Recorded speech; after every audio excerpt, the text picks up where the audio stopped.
kita ketemu lagi dengan pembahasan soal sumatif. Ini video yang ketiga. Kita lanjut ke soal nomor 11 dari soal sumatif termokimia. Baik, di sini diberikan soal tentang diagram tingkat energi reaksi karbon dengan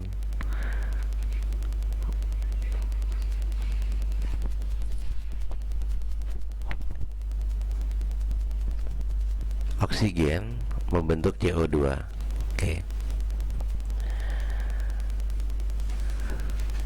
Seperti biasanya kalau soal dalam bentuk siklus delta H itu pasti ada yang berlangsung satu tahap, ada juga yang berlangsung dua tahap. Nah, kemudian yang berlangsung dua tahap, bila delta H-nya dijumlahkan, maka akan memiliki nilai yang sama dengan delta H yang berlangsung satu tahap. Oke, berarti di sini kita bisa lihat di diagram siklusnya, ini delta H1 yang berlangsung satu tahap. Oke, ini satu tahap. Kemudian delta H2 dan 3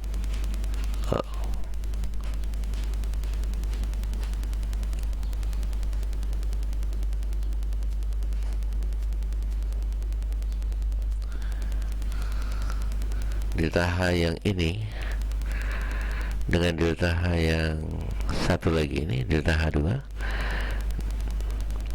Oke, berarti delta H3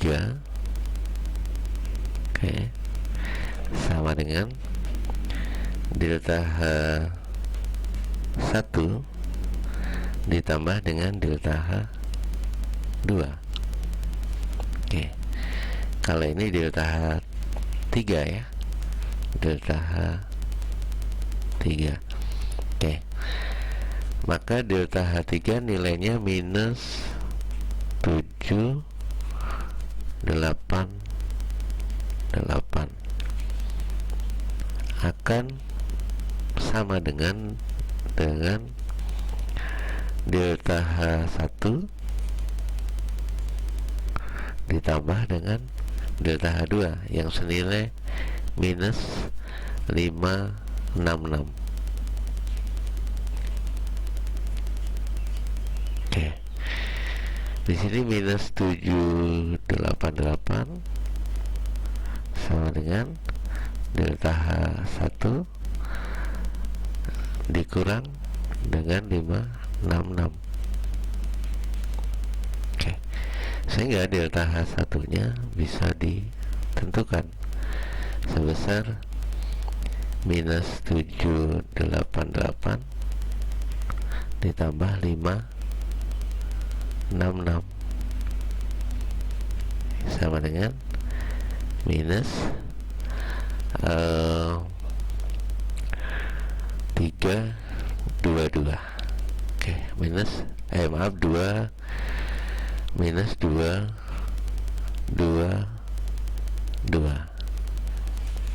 kilojoule per mol.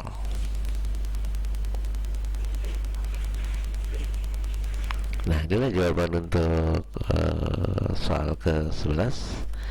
Maka yang paling tepat jawabannya adalah yang pilihan pertama, kayak yang ini. Dan kita lihat di analisa pengerjaan soal oleh anak-anak sudah 77% di sini ya, 77% siswa menjawab benar. Artinya soal ini masih kategori mudah. Oke, itu untuk pembahasan soal nomor 11. Oke, kita lanjutkan ke pembahasan soal ke 12 dari soal sumatif termokimia. Di sini diberikan data entalpi pembentukan standar C3H8 minus 104, kemudian CO2 minus 394, H2O minus 286. Dan perlu diingat bahwa ini semua adalah untuk 1 mol ya. Ini semua berlaku untuk 1 mol. Oke, ini semua untuk 1 mol. Kemudian kita lihat diberikan persamaan reaksi C3H8 kemudian ditambah 5O2 menghasilkan 3CO2 menghasilkan ditambah dengan 4H2O. Nah, ini kita diminta untuk menghitung delta H reaksinya. Delta H reaksinya berapa di sini? Maka kita masukkan kemudian yang sebelumnya yang harus diingat adalah ini sudah setara atau belum persamaan ini. Kalau belum setara disetarakan dulu, kemudian kalau sudah setara boleh lanjut ke berikutnya. Ini kelihatannya sudah setara, maka kita lanjutkan. Di sini nilainya ini 1 mol, kemudian ini juga 1 mol, maka ini sama minus 104 untuk C3H8 minus 104. Minus 104 ya.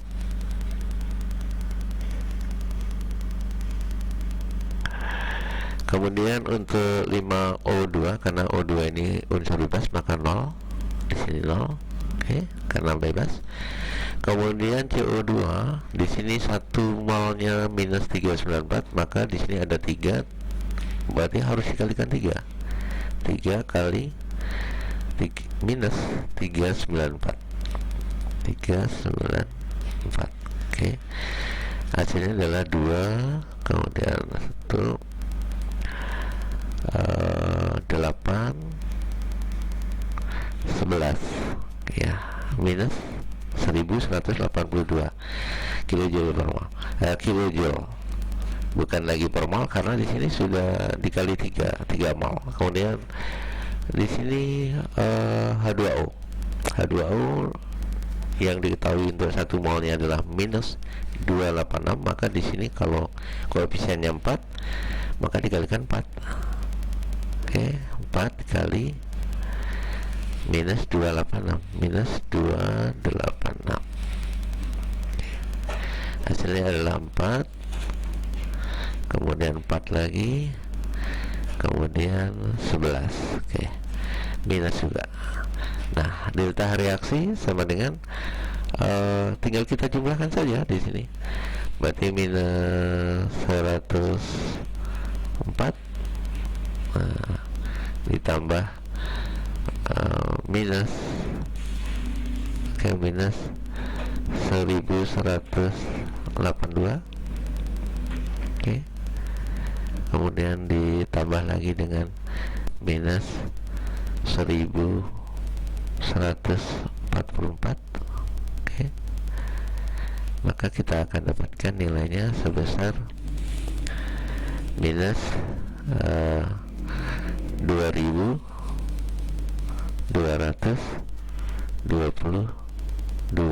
kilojoule ya, kilojoule. Nah, ini jawaban yang benarnya adalah yang pilihan keempat ya, keempat ya. Yang keempat. Dan kita lihat jawaban anak-anak juga sudah 90% menjawab benar, artinya kategori mudah juga soal ini. Itu untuk jawaban soal nomor 12. Baik, kita lanjutkan ke pembahasan soal ke-13 dari soal sumatif termokimia. Di sini ada reaksi penetralan, diberikan NaOH. Langsung aja kita tulis ya. Kita tulis persamaan reaksi penetralan ini.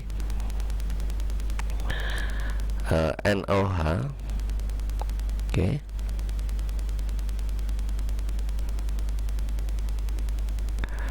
ditambah dengan HCl, HCl. kemudian menghasilkan NaCl plus H2O. Oke. Oke, di sini kita lihat setara atau belumnya.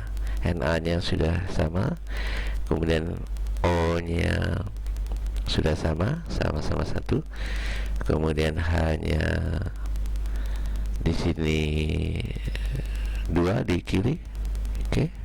Kemudian di kanan juga 2. Kemudian Cl-nya sama dengan 1. Jadi sudah setara ini. Kalau sudah setara berarti kita bisa lanjutkan. Oke. Nah, kemudian apa yang diketahui di sini, NaOH-nya 1 molar. 1 molar. Kemudian ini ada volume dari NaOH-nya 100 cm3. Ingat bahwa cm3 itu sama dengan mililiter. Jadi ini sama dengan 100 mililiter. Oke.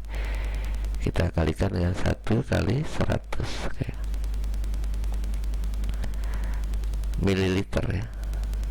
Mililiter. Oke. Maka hasilnya di sini adalah 100 milimol. Oke. Kalau kita jadikan mol berarti kita bagi 1000 sama dengan 0,1 mol. Oke. 0,1 mol. Kemudian HCl-nya juga sama, 100 1 molar kali 100 mililiter juga. 100 milimol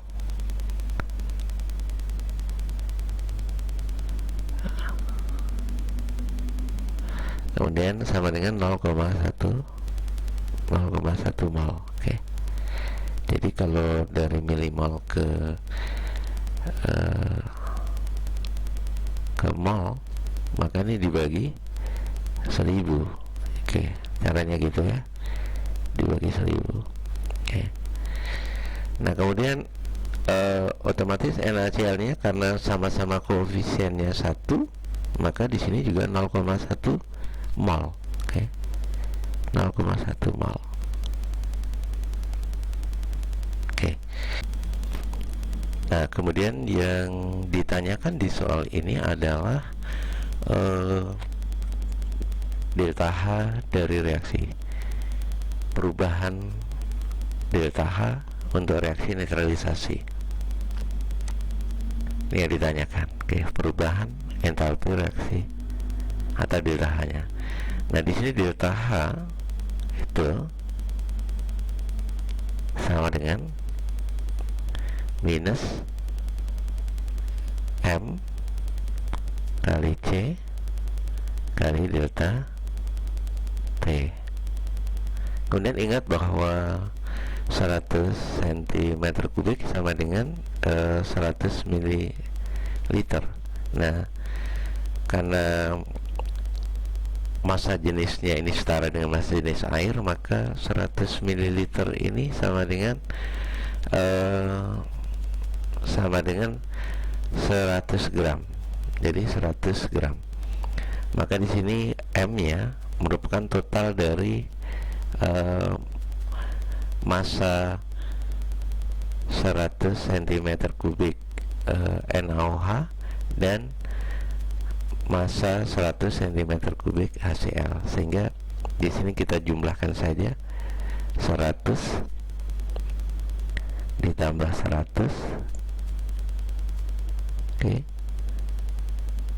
Kemudian kali C nya nilainya 4,2. Oke, 4,2. Kemudian kali ya,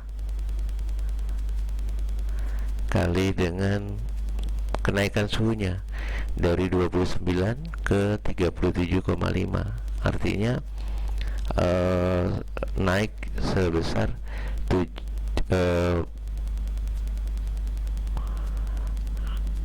8,5 ya, 8,5.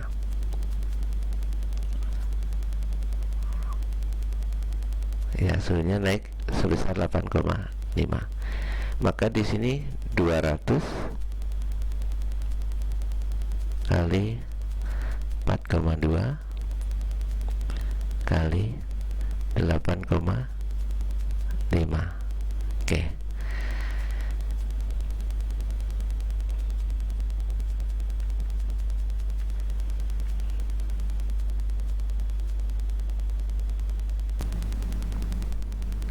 Oke, kita lanjut lagi. Di sini 200 kali 4,2 kali 8,5 itu kita dapatkan nilai sebesar 7 minus 7 1 40. Oke. 7 1 40 Joule, ya, Joule. Oke. Kemudian ingat di sini ini adalah untuk satu mol, untuk per mol, ini kan per mol. Sementara soalnya di sini adalah 0,1 mol. Ya, jadi ini untuk 1 mol. Oke. Yang ini adalah untuk per 1 mol. Oke. Nah, untuk 0,1 mol berarti 1 per 0,1 kali minus 7,140 sama dengan minus 7,140. Ini dalam joule. Kemudian kalau kita rubah dalam kilojoule maka dibagi 1000 menjadi 71,4 kilojoule per mol. Oke, per mol. Nah, ini jawaban yang tepat adalah minus 71,4 kilojoule per mol. Sehingga di sini minus, maka jawabannya yang pilihan ketiga. Oke. Dan sudah ada hampir berapa nih? 90% ya, 99% anak ini sudah menjawab. Nanti soal ini masih menjadi kategori mudah. Oke, kita lanjut saja ke soal ke-14 dari soal sumatif termokimianya. Di sini diberikan soal yang sepertinya masih sama seperti soal nomor 13. Ke dalam kalorimeter dicampurkan 200 ml KOH 1 molar dengan 200 ml HCl 1 molar. Terjadi kenaikan suhu dari 26 derajat Celcius menjadi 31 derajat Celcius. Berarti ada kenaikan suhu sebesar 5 derajat Celcius. Apabila kalor jenis larutan 4,2 Joule per gram Kelvin, persamaan termokimia yang paling tepat adalah, nah ini berarti kita membuat persamaan kimianya, kemudian juga menghitung delta H reaksinya. Oke. Berarti kita harus buat persamaan kimianya terlebih dulu ya.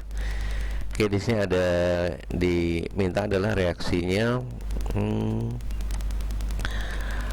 antara KOH, oke, KOH dengan HCl, KOH dengan HCl, oke. Maka hasilnya adalah KCl, oke, KCl plus H2O. Oke, kita lihat setara atau belumnya. Sepertinya K di kiri dan kanan sudah sama, H di kanan kiri dan kanan sudah sama, kemudian Cl nya di kiri dan kanan sudah sama. Maka ini sudah setara, berarti bisa kita lanjutkan. Oke, nanti kita menghitung delta delta H nya. Kita menghitung delta H nya ya.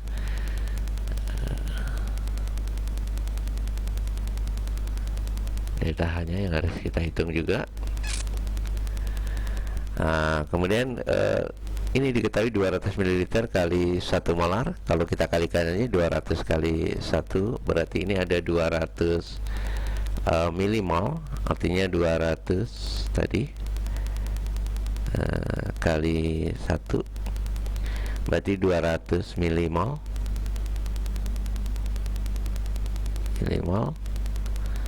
Kemudian HCl nya juga 200 kali 1 berarti sama 200 milimol. Oke.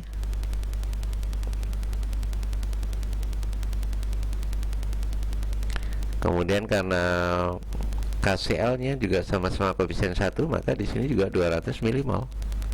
Oke, di sini juga 200 milimol untuk KCl nya. Oke. Nah, kemudian delta H, berarti kita bisa cari delta H sama dengan rumusnya minus M kali C kali delta T. Oke. Nah, kemudian M nya adalah penjumlahan dari 200 ditambah 200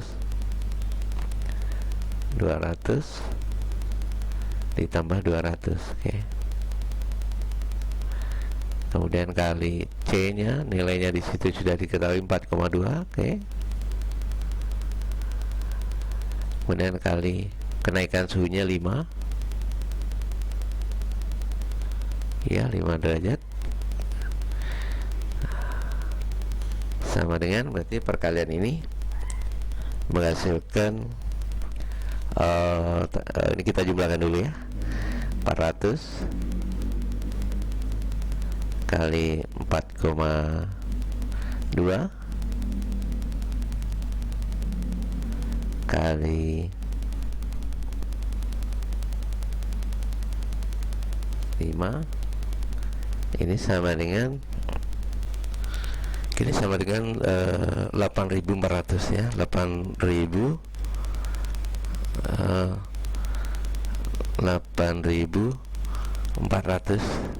joule ya, 8.400 joule. Oke, sama dengan 8.400 joule.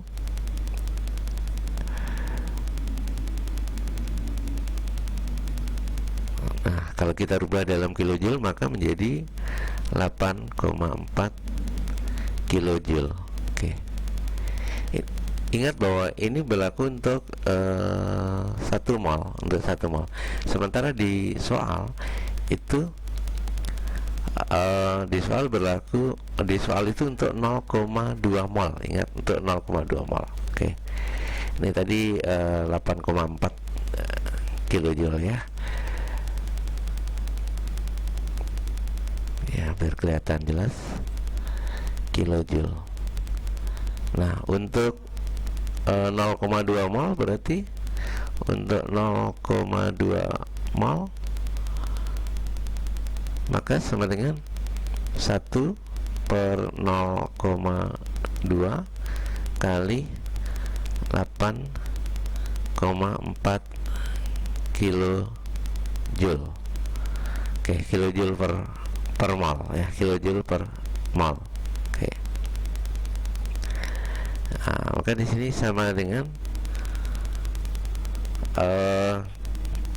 nilainya adalah 4,2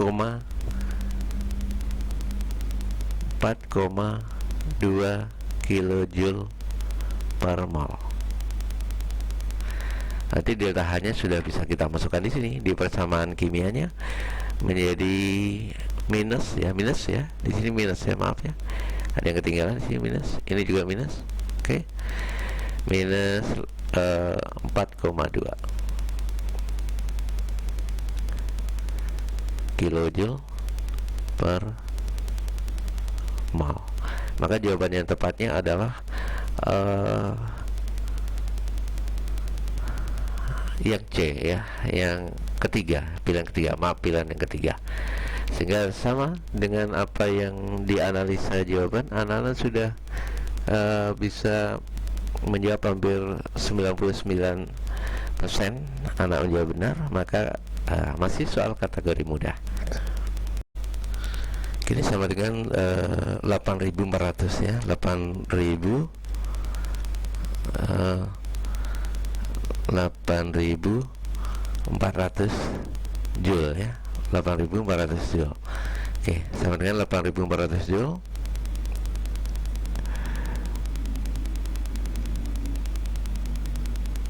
Nah, kalau kita rubah dalam kilojoule maka menjadi 8,4 kilojoule. Oke. Ingat bahwa ini berlaku untuk 1 mol, untuk 1 mol. Sementara di soal itu di soal itu untuk 0,2 mol. Ingat, untuk 0,2 mol. Oke. Ini tadi 8,4 kilojoule ya. Ya, biar kelihatan jelas kilojoule. Nah, untuk 0,2 mol berarti untuk 0,2 mol maka sama dengan 1 per 0,2 kali 8,4 kilojoule. Oke, kilojoule per mol ya, kilojoule per mol. Oke. Nah, maka di sini sama dengan nilainya adalah 4,2